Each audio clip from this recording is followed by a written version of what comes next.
Chennai Apollo மருத்துவமனையில் பாமக நிறுவனர் ராமதாஸ் அனுமதிக்கப்பட்டுள்ள நிலையில் தற்போது எதிர்க்கட்சித் தலைவர் இபிஎஸ் நலம் விசாரித்தார். அது தொடர்பான அண்மை செய்தியை பார்த்து வருகிறோம். கூடுதல் விவரங்களோடு இணைக்கிறார் நமது செய்தியாளர் ராஜேஷ். வணக்கம் ராஜேஷ். விவரம் வணக்கம். அதிமுக பொதுச் செயலாளரும் எதிர்க்கட்சி தலைவருமான இபிஎஸ் அவர்கள் தற்போது அப்பல்லோ மருத்துவமனை வந்திருக்கின்றார். இங்கு மருத்துவமனையில் அனுமதிக்கப்பட்டிருக்கக்கூடிய பாமக நிறுவனர் டாக்டர் ராமதாஸை சந்தித்து நலம் விசாரித்திருக்கிறார். நேற்று இரவு பாமக நிறுவனர் ராமதாஸ் உடல்நலக் குறைவால் மருத்துவமனையில் அனுமதிக்கப்பட்டார். அதனைத் தொடர்ந்து இன்று காலை அவரது மகன் அன்புமணி மற்றும் அதேபோல தமிழக முதலமைச்சர் உள்ளிட்ட பல்வேறு அரசியல் கட்சி தலைவர்களும் வந்து அவரை பார்த்து சென்றிருக்கிறார்கள். சற்று நேரத்திற்கு முன்னதாக கூட நாம் தமிழர் கட்சியின் ஒருங்கிணைப்பாளர் சீமான் சென்று அவரை சந்தித்து வந்தார். அதனைத் தொடர்ந்து தற்போது இபிஎஸ் அவர்கள் தற்போது டாக்டர் ராமதாஸ் அவர்களை சந்தித்து உடல்நலம் விசாரித்திருக்கின்றார். அப்பல்லோ மருத்துவமனையை பொறுத்தவரையிலே இன்று 1 மணிக்கு செய்திக்குறிப்பு வெளியிட்டிருந்தார்கள். டாக்டர் ராமதாஸ் அவர்களின் உடல்நிலை சீராக இருப்பதாகவும் 2 நாட்களில் அவர் டிஸ்சார்ஜ் செய்யப்படுவார்.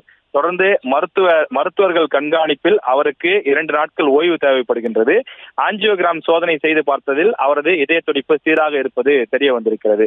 எனவே அவர் அடுத்த 2 நாட்களுக்கு மருத்துவர்களுடைய கண்காணிப்பில் அவர் இங்கு மருத்துவமனையிலே இருந்து ஓய்வெடுக்க வேண்டும் என்று அறிவுறுத்தியிருக்கிறார்கள். எனவே அதன் காரணமாக அவர் தற்போது மருத்துவமனையிலே இருக்கின்றார்.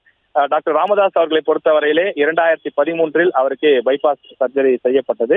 அதனைத் தொடர்ந்து அவ்வப்போது குறிப்பிட்ட மாத இடைவெளியில் அப்பல்லோ மருத்துவமனைக்கு வந்து அவர் முழு உடல் பரிசோதனையும் தேவையான போது அந்த இதய துடிப்பு சம்பந்தமான அந்த ஆய்வும் மேற்கொள்வது சோதனையும் மேற்கொள்வது வழக்கம். எனவே அந்த அடிப்படையிலே அவர் நேற்று இரவு சோதனை செய்து அவர் மருத்துவர்களுடைய பரிந்துரைப்படி மருத்துவமனையிலே அனுமதிக்கப்பட்டார். இன்று காலை சோதனை செய்து பார்த்ததிலே அவருக்கு இதய துடிப்பு சீராக இருப்பது தெரிய வந்திருக்கிறது. ஆனாலும் 2 நாட்கள் ஓய்வு தேவை என்ற அடிப்படையிலே தற்போது டாக்டர் ராமதாஸ் மருத்துவமனையில் இருக்கின்றார். அவரை எதிர்க்கட்சி தலைவர் இபிஎஸ் நலம் விசாரித்திருக்கிறார். வரும் சட்டமன்ற தேர்தலில் 2 கட்சியும் கூட்டணி வைக்கும் என எதிர்பார்க்கப்படும் நிலையில் இந்த சந்திப்பும் கூட ஒரு அரசியல் தொடர்போடு ஒப்பிட்டு பார்க்கப்படுகிறது.